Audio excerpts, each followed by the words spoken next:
Hello everyone, welcome back to my channel Jacob Talk. जरा सोचिए, अगर किसी फैक्ट्री में लेबर बढ़ा दिया जाए तो क्या प्रोडक्शन हमेशा बढ़ता ही रहेगा या एक टाइम के बाद प्रोडक्शन कम भी हो सकता है। आज हम प्रोडक्शन फंक्शन के बारे में समझेंगे बहुत ही सिंपल लैंग्वेज में। इस वीडियो के बाद आप टीपी, एपी एंड एमपी कभी नहीं भूलेंगे। तो चलिए वीडियो को शुरू करते हैं। ठीक है जी।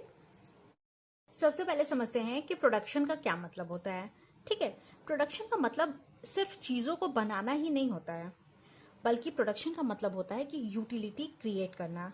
एग्जाम्पल जैसे एग्जाम्पल आपका हो गया, जैसे लकड़ी से फर्नीचर बनाना, दूध से पनीर बनाना। ठीक है, तो यहाँ देखिए क्या लिखा हुआ है, व्हाट इज प्रोडक्शन। मतलब प्रोडक्शन का मतलब होता है does not simply mean manufacturing goods. केवल चीजों को बनाना नहीं होता है। क्या होता है, प्रोडक्शन का मतलब होता है is a process of creating और इंक्रीजिंग यूटिलिटी। यूटिलिटी क्रिएट करना होता है। ठीक है जी, ठीक, मैंने समझा दिया। जैसे लकड़ी से फर्नीचर बनाना, व्हीट से मतलब गेहूं से आटा बनाना, दूध से पनीर बनाना, ये सारा एग्जाम्पल क्या है, आपका प्रोडक्शन का एग्जाम्पल है। क्यों? क्योंकि इसमें यूटिलिटी क्रिएट हुआ है। ठीक है, अब समझते हैं जो टॉपिक का नाम है प्रोडक्शन फंक्शन क्या होता है। प्रोडक्शन का मतलब हमने समझ लिया, यूटिलिटी क्रिएट करना। फंक्शन का क्या मतलब होता है, रिलेशनशिप। ठीक है, फंक्शन का क्या मतलब होता है, रिलेशनशिप। तो अब समझते हैं प्रोडक्शन फंक्शन का क्या मतलब होता है। प्रोडक्शन फंक्शन का मतलब होता है कि दिए गए इनपुट से कितने आउटपुट क्रिएट किया जा सकता है, मतलब बनाया जा सकता है। ठीक है, एग्जाम्पल देखिए प्रोडक्शन फंक्शन का। मान लेते हैं एक कोई बेकरी शॉप में डिफरेंट नंबर ऑफ वर्कर्स काम कर रहे हैं। ठीक है, जब 2 वर्कर थे तो क्या है, ब्रेड के 100 लोफ्स ऑफ ब्रेड क्या है, 2 वर्कर मिलकर बना रहे थे 100 लोफ्स ऑफ ब्रेड। जब 2 वर्कर और इंसान एम्प्लॉय कर लिया फैक्ट्री में, 4 वर्कर टोटल हो गए, तो अब कितना ब्रेड बनाया जा पा रहा था, 180 लोफ्स ऑफ ब्रेड लोग बना रहे थे। 4 वर्कर मिलकर 180 लोफ्स ऑफ ब्रेड बना रहे थे। 2 वर्कर और हायर किया गया, मतलब टोटल कितने वर्कर हो गए, 6 वर्कर हो गए। 6 वर्कर कितना ब्रेड बना रहे थे, 240 लोफ्स ऑफ ब्रेड। तो आप देख रहे हैं कि ये जो इनपुट है, मतलब वर्कर हम लगा रहे हैं, उससे हमें कितना आउटपुट मतलब ब्रेड मिल रहा है। तो इन्हीं का रिलेशन क्या हमें बता रहा है, प्रोडक्शन फंक्शन कहते हैं इन्हीं के रिलेशन को। मतलब कितना इनपुट लगाने पे हमें कितना आउटपुट मिल रहा है, यही क्या रिलेशन क्या बता रहा है, production function. Labour and output के बीच का जो रिलेशन है, इसी को क्या कहेंगे, प्रोडक्शन फंक्शन। ठीक है जी। अब समझते हैं फैक्टर्स ऑफ प्रोडक्शन क्या होता है।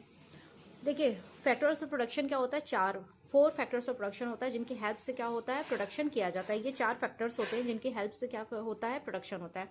फर्स्ट है land, labour, capital and entrepreneur. ठीक है, 4 फैक्टर्स ऑफ प्रोडक्शन होता है जिनके बारे में आप सब जानते ही होंगे।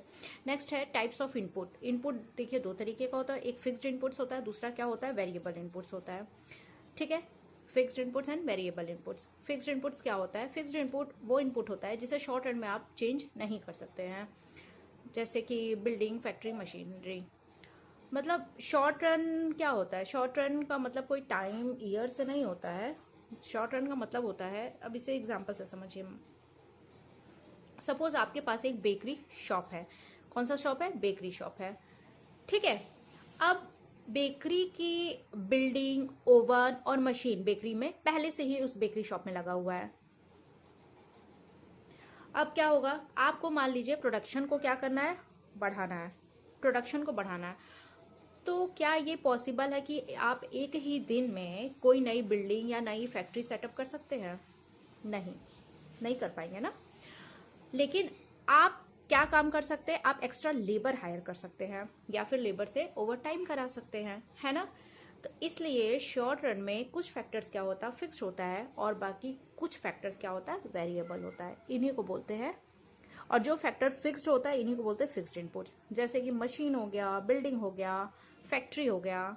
ठीक है, चलिए वेरिएबल इनपुट्स। वेरिएबल इनपुट्स क्या होता है, वेरिएबल इनपुट्स वो इनपुट होते हैं जिसे शॉर्ट रन में चेंज किया जा सकता है। जैसा कि मैंने एग्जांपल दिया, बेकरी शॉप में आप अगर डिमांड बढ़ जाता है या फिर आप प्रोडक्शन बढ़ाना चाहते हैं तो क्या होगा, आप नया लेबर हायर कर सकते हैं, रॉ मटेरियल आप खरीद के ला सकते हैं। लेकिन आप बिल्डिंग मशीन नहीं लगा सकते हैं, है ना।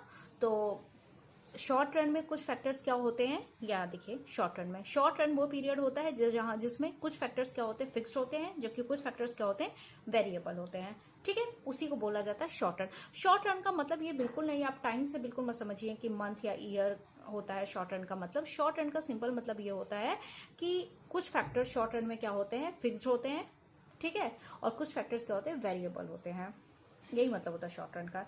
जैसे the factory building and machine remain the same, ठीक है, अब बिल्डिंग या मशीन नहीं लगा सकते हैं, but the number of workers is increase, लेकिन वर्कर आप जरूर हायर कर सकते हैं, या फिर वर्कर से आप ओवर टाइम करा के आउटपुट को बढ़ा सकते हैं। ये होता है शॉर्ट रन का मतलब। अब समझिए लॉन्ग रन का क्या मतलब होता है। लॉन्ग रन का मतलब क्या होता है, लॉन्ग रन वो पीरियड होते हैं जिसमें all factors of production are variable, मतलब सारे के सारे फैक्टर्स ऑफ प्रोडक्शन क्या होते हैं, चेंज किया जा सकता है, वेरिएबल होता है। इसको एग्जांपल से समझिए। अब मान लीजिए बेकरी का बिजनेस बहुत ज्यादा बढ़ गया है, ठीक है, बेकरी का बिजनेस क्या है, बहुत ज्यादा बढ़ गया है। तो अब ओनर नई बिल्डिंग खरीद सकता है और मशीन भी इंस्टॉल कर सकता है ना, और वर्कर्स भी बढ़ा सकता है, यानी अब सारे फैक्टर्स को बढ़ाया जा सकता है। इसे क्या बोलेंगे, इसे ही लॉन्ग रन बोला जाता है ना। मतलब बिल्डिंग भी क्या कर सकते हैं, बिल्डिंग भी हम नया खरीद सकते हैं, मशीन भी खरीद सकते हैं नया, ठीक है, वर्कर्स भी इंक्रीज किया जा सकता है। ये होता है लॉन्ग रन, मतलब सारे के सारे फैक्टर्स कैसे बन गए, पूछता है। लॉन्ग रन में सारे फैक्टर्स और प्रोडक्शन वेरिएबल होता है कि सम फैक्टर्स फिक्स होते हैं, वेरिएबल होता है। शॉर्ट रन में तो कुछ फैक्टर फिक्स्ड होते हैं, कुछ फैक्टर वेरिएबल होते हैं, बट लॉन्ग रन में सारे के सारे फैक्टर्स कैसे हो जाते हैं, वेरिएबल हो जाते हैं। बिल्कुल याद रखिए, ठीक। शॉर्ट रन प्रोडक्शन फंक्शन क्या होता है, तो शॉर्ट रन प्रोडक्शन फंक्शन का मतलब क्या होता है, जिसमें एक फैक्टर क्या रहे, फिक्स्ड रहे, और दूसरा फैक्टर कैसा रहे, वेरिएबल रहे। इसी को बोलते हैं शॉर्ट रन प्रोडक्शन फंक्शन। इसको कैसे लिखते हैं इस प्रोडक्शन फंक्शन को, ठीक है। आउटपुट किसका फंक्शन होता है, लेबर एंड कैपिटल। इसमें दो फैक्टर्स लिया गया है, लेबर एंड कैपिटल, और कैपिटल इसमें क्या है, फिक्स्ड फैक्टर है। देखिए के ऊपर बार लगा हुआ है, इसका मतलब क्या हो गया, ये फिक्स्ड फैक्टर है, कैपिटल फिक्स्ड फैक्टर है, और लेबर क्या होता है, वेरिएबल फैक्टर है। इसी को बोलते हैं शॉर्ट रन प्रोडक्शन फंक्शन। देखिए यहाँ पे इसको ग्राफ में समझिए, यहाँ पे एक्स एक्सिस पे लेबर देखिए आप कितना भी बढ़ा सकते हैं, है ना, और वाई एक्सिस पे कैपिटल, कैपिटल मतलब फिक्स्ड है, ओ के कैपिटल ही है, बट लेबर आप ओ एल से ओ एल 1 कर सकते हैं, ओ एल 2 कर सकते हैं, लेबर कितना भी बढ़ा सकते हैं, बट कैपिटल आपका ओ के ही रहेगा, ठीक है। अब जैसे मान लेते हैं 40 यूनिट्स आउटपुट का प्रोड्यूस किया जा रहा है 5 units of labour and 4 units of capital से। अब 40 से 45 यूनिट्स ऑफ आउटपुट प्रोड्यूस किया जा रहा है जब 1 एडिशनल लेबर बढ़ा दिया गया है, और जबकि कैपिटल आपका क्या है, फिक्स्ड है। मतलब पहले भी 4 यूनिट्स ऑफ कैपिटल यूज किया जा रहा था जब 40 यूनिट्स ऑफ आउटपुट प्रोड्यूस किया जा रहा था, अभी भी 4 units of capital he use किया जा रहा है जब 45 यूनिट्स ऑफ आउटपुट प्रोड्यूस किया जा रहा है। तो मतलब 5 यूनिट्स ऑफ आउटपुट किसकी सहायता से बढ़ा है, जब 1 यूनिट ऑफ लेबर लगाया गया है एक्स्ट्रा, ठीक है ना। तो ये होता है शॉर्ट रन प्रोडक्शन फंक्शन, जिसमें आपका कैपिटल तो फिक्स है, ठीक है, आउटपुट बढ़ किसकी वजह से रहा है, जब A1 एक्स्ट्रा, मतलब जब भी एडिशनल लेबर को एम्प्लॉय किया जा रहा है, ठीक है। तो इसे क्या बोलेंगे, शॉर्ट रन प्रोडक्शन फंक्शन। अब समझते हैं लॉन्ग रन प्रोडक्शन फंक्शन क्या होता है। लॉन्ग रन प्रोडक्शन फंक्शन का मतलब होता है कि जब सारे के सारे फैक्टर आपका क्या हो जाए, वेरिएबल हो जाए। मतलब दो ही फैक्टर लिया जा रहा है, एक लेबर लिया जा रहा है, एक कैपिटल लिया जा रहा है, तो मतलब लेबर एंड कैपिटल दोनों को ही जब बढ़ाया जा सकता है तब इसे हम बोलेंगे लॉन्ग रन प्रोडक्शन फंक्शन। इसको लिखा कैसे जाता है, देखिए कैसे लिखना है। आउटपुट किस पर डिपेंड कर रहा है, लेबर एंड कैपिटल। यहाँ पे देखिए कैपिटल पे बार था ना शॉर्ट रन में, ये बार हट गया है, ठीक है। तो आपको एग्जाम में ऐसे लिखे आना है, आउटपुट क्वांटिटी किस पर डिपेंड कर रही है, लेबर पे, कैपिटल पे, और जो कि दोनों ही क्या है, वेरिएबल हो चुके हैं, मतलब दोनों ही आप बढ़ा या घटा सकते हैं। 40 यूनिट्स ऑफ आउटपुट प्रोड्यूस किया जा रहा है जब 5 यूनिट्स ऑफ लेबर एम्प्लॉय किया जा रहा है और 4 यूनिट्स ऑफ कैपिटल लगाया जा रहा है, ठीक। और 40 से 80 यूनिट्स ऑफ आउटपुट प्रोड्यूस किया जा रहा है, यहाँ पे हमने क्या हुआ, 5 यूनिट्स ऑफ लेबर की जगह पे 10 यूनिट्स ऑफ लेबर लगाया और कैपिटल भी बढ़ा दिया, 8 यूनिट्स ऑफ कैपिटल। पहले 4 था अब 8 हो गया, और लेबर पहले 5 था अब 10 हो गया। लेकिन आप एक चीज ध्यान रखिए, यहाँ देखिए, अगर हम फैक्टर का रेशियो देखें, लेबर एंड कैपिटल का अगर रेशियो निकालें तो 5:4 है ना। और यहाँ पे भी अगर लेबर इज टू कैपिटल का अगर रेशियो निकालें 10:8, मतलब ये 5:4। तो आप ये देखिए रेशियो कांस्टेंट है ना। रेशियो क्या है? कांस्टेंट है। रेशियो कांस्टेंट रहता है। ये ग्राफ देखिए, यहाँ एक्स एक्सिस पे लेबर लिया गया है, वाई एक्सिस पे कैपिटल लिया गया है। ये देखिए, आप लेबर एंड कैपिटल दोनों ही इंक्रीज कर सकते हैं, है ना। यहाँ पे लेबर एंड कैपिटल आप दोनों ही इंक्रीज कर पा रहे हैं, ठीक है। OK1 कैपिटल से OK2 कैपिटल भी किया जा रहा है, और लेबर OL1 से OL2, मतलब यहाँ पे कैपिटल भी आप इंक्रीज कर पा रहे हैं, लेबर भी इंक्रीज कर पा रहे हैं, ठीक है। मतलब दोनों फैक्टर्स क्या है? वेरिएबल हैं। इसी को क्या बोलेंगे? Long run production function. आप ये देखिए प्रोडक्शन स्केड्यूल, आप इस टेबल को बिल्कुल अच्छे से समझिए। अगर आप इस ये टेबल समझ गए ना, तो आपको बाकी चीजें बिल्कुल AP MP TP सब समझ में आ जाएगा आसानी से। टेबल बस ध्यान से समझिएगा। देखिए, जब 0 लेबर था तो प्रोडक्शन भी क्या होगा? 0 होगा। आप लेबर लगाएंगे नहीं तो टोटल प्रोडक्ट क्या होगा? 0 होगा, ठीक है। जब 1 लेबर लगाया तो टोटल प्रोडक्ट कितना, मतलब 1 लेबर ने कितना 10 यूनिट का प्रोडक्शन किया, ठीक है। जब 2 लेबर, एक और लेबर लगाया गया, 2 लेबर मिलकर काम किए तो टोटल प्रोडक्ट कितना हो गया? 24, ठीक। जब 3 लेबर लगे तो 3 लोगों ने मिलकर कितना प्रोड्यूस किया? 42। 4 लेबर 56, 5 लेबर 65, 6 लेबर 69, 7 लेबर 68, है ना। 7 लेबर ने मिलकर कितना प्रोड्यूस किया? 68। तो आप देख रहे हैं ये जो आपका टोटल प्रोडक्ट, ये जो है एक लेबर ने कितना प्रोडक्शन किया? 10। ये क्या है? Total product. 2 लेबर जब लगाए गए तो कितना प्रोडक्शन हुआ? 24। ये क्या है? Total product. कि मतलब 5 लेबर मिलकर कितना प्रोड्यूस कर रहे हैं? 65 यूनिट्स। ये क्या हो गया? Total product. 4 लेबर मिलकर कितना प्रोडक्शन कर रहे हैं? 56। तो इसे बोलेंगे टोटल प्रोडक्ट। मतलब total output produced by, total product का क्या मतलब होता है? Total output produced by all units of labour. सारे लेबर मिलकर कितना प्रोडक्शन कर रहे हैं? ऑल यूनिट्स ऑफ लेबर, ठीक है। इसको बोलेंगे टोटल प्रोडक्ट। अब आता है, अब समझते हैं कि एवरेज प्रोडक्ट क्या होता है ना। एवरेज प्रोडक्ट का मतलब होता है कि पर यूनिट ऑफ लेबर, मतलब हर एक लेबर कितना प्रोडक्शन कर रहा है। अब देखो, एक लेबर 10 यूनिट सामान बनाया, 2 लेबर कितना बनाया? 24। तो अगर आप टोटल प्रोडक्ट को लेबर से डिवाइड कर दोगे तो आपका क्या निकल आएगा? Average product. मतलब 24 टोटल प्रोडक्ट और लेबर कितना लगाएंगे? 2, तो मतलब 12। मतलब हर एक लेबर ने कितना बनाया? 12 यूनिट बनाया, ठीक है ना, ठीक। अब इसी से आप निकाल लेंगे, अगर टोटल प्रोडक्ट अगर हम यहीं से निकालना चाहें तो कैसे निकल जाएगा? एवरेज प्रोडक्ट को मल्टीप्लाई कर दीजिए लेबर से, तो ये निकल आएगा टोटल प्रोडक्ट। टोटल प्रोडक्ट का एक और फॉर्मूला होता है, टोटल प्रोडक्ट अगर MP मार्जिनल प्रोडक्ट को आप ऐड कर देंगे तो टोटल प्रोडक्ट मिल जाएगा। ये अभी आप समझाते हैं मार्जिनल प्रोडक्ट क्या होता है। टोटल एवरेज प्रोडक्ट समझ में आ गया। देखो, एवरेज प्रोडक्ट का मतलब क्या होता है? Total product up divided by labour. अगर हमें देखना है 3 यूनिट, जब 3 लेबर लगाया गया तब एवरेज प्रोडक्ट, तो 3 लेबर लगाने पर टोटल प्रोडक्ट कितना? 42। तो 42 को डिवाइड कर दीजिए लेबर से, नंबर ऑफ लेबर से। 42 को डिवाइड कर दीजिए नंबर ऑफ लेबर से, कितना आ जाएगा आपका? 14, ठीक है। ये आ जाएगा एवरेज प्रोडक्ट।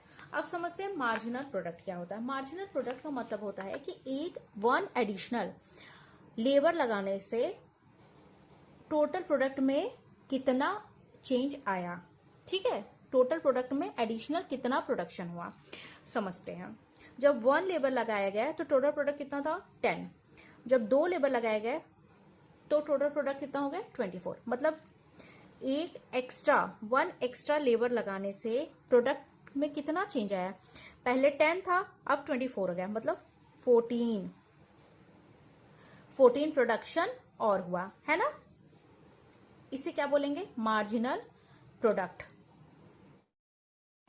जब 3 लेबर लगाया गया तब टोटल प्रोडक्ट कितना है 42।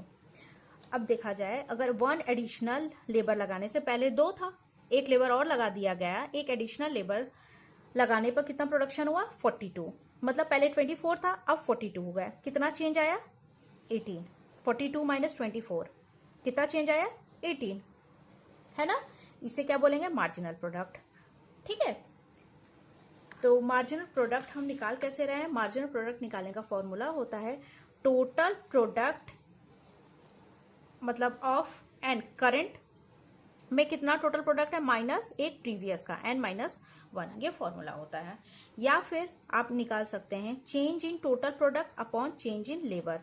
लेबर में कितना चेंज आया और लेबर में चेंज आने की वजह से टोटल प्रोडक्ट में कितना चेंज आया, इसी को बोलते हैं मार्जिनल प्रोडक्ट। ये डेल का मतलब क्या होता है change in total product upon change in labour. तो ऐसे निकाल सकते हैं। तो 2 से 1 हुआ तो 1 लेबर बढ़ा, ठीक है, और कितना 42 माइनस 24 करेंगे तो आपका 18 आ जाएगा। ठीक है, 18 डिवाइडेड बाई 3 माइनस 2 1, तो 18 आंसर आ जाएगा। 42 माइनस 24। एक और समझ लीजिए 3 से 4 लेबर लगाया गया, मतलब एक और लेबर लगाया गया तो कितना हुआ, देखो कैसे निकालेंगे। 3 टोटल 4 लेबर पे कितना हुआ है 56 टोटल प्रोडक्ट। 56 माइनस पहले कितना था 42, ठीक है, एक प्रीवियस का, अपॉन कितना लेबर है 4 लेबर पहले अभी करंट में है और एक प्रीवियस, पहले कितना था 3 लेबर। तो कितना आ जाएगा 56 में से 42 माइनस करेंगे कितना आ जाएगा 14। 14 अपॉन 1 इज इक्वल टू 14। ये आपका आ गया मार्जिनल प्रोडक्ट। मार्जिनल प्रोडक्ट इस तरीके से निकाला जाएगा। चेंज इन फॉर्मूला क्या होता है change in total product upon change in labour. I hope आपको ये समझ में आ गया होगा। अब देखिए 5 एक लेबर और लगाया गया तो कितना प्रोडक्शन हुआ 65। तो कितना एडिशनल हुआ, पहले 56 था अभी 65 हो रहा है, कितना एडिशनल हुआ 9, और यहां पे कितना था 14। 56 में से 42 माइनस करेंगे, एक और लेबर लगाएंगे तो कितना हुआ 69, है ना, मतलब पहले 65 था 69, कितना चेंज आया 4 का। फिर एक लेबर और लगाया गया तो 68, अब देखिए कम हो गया -1, पहले 69 था 68, तो 68 में से 69 माइनस करेंगे तो -1, पहले ज्यादा था अब कम हो गया। ठीक है, अब इसी के बेसिस पे एक हम लोग पढ़ते हैं लॉ जिसका नाम है लॉ ऑफ वेरिएबल प्रोपोर्शंस। अब इस लॉ को हम लोग नेक्स्ट वीडियो में समझेंगे। आपको आज के लिए इतना समझ में आ गया होगा टोटल प्रोडक्ट, मार्जिनल प्रोडक्ट और एवरेज प्रोडक्ट। अगर आपको आज का ये वीडियो अच्छा लगा हो तो वीडियो को लाइक और शेयर करिए और हमारे चैनल जेकब टॉक को सब्सक्राइब करना ना भूलें। Thank you.